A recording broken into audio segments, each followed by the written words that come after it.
অত্যাধুনিক রাফাল যুদ্ধ বিমান নিয়েও পাকিস্তানের সঙ্গে পেরে উঠছে না ভারত। ফ্রান্স থেকে আমদানি করা ভারতের চারটি রাফালকে একসঙ্গে ঘোল খাইয়ে ছেড়ে দিয়েছে পাকিস্তান বিমান বাহিনী।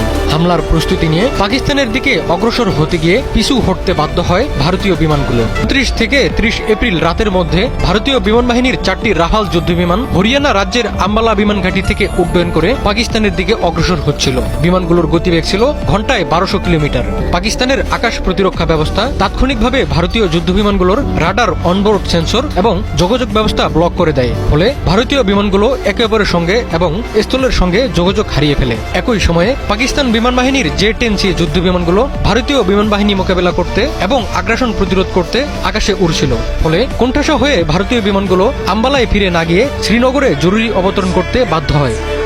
ভারতের যুদ্ধ বিমানগুলো আধুনিক Spice 2000 air to ground missile দিয়ে সজ্জিত ছিল। এই মিসাইলের সীমা 200 কিলোমিটার। ফলে নিজেদের আকাশ সীমায় অবস্থান করেই পাকিস্তানের মাটিতে হামলা চালাতে পারত ভারতীয় যুদ্ধ বিমানগুলো। বিপরীতে পাকিস্তান বিমান বাহিনীর জে-10C বিমানগুলো PN-15 মিসাইল দিয়ে সজ্জিত ছিল, যার সীমা 230 কিলোমিটার।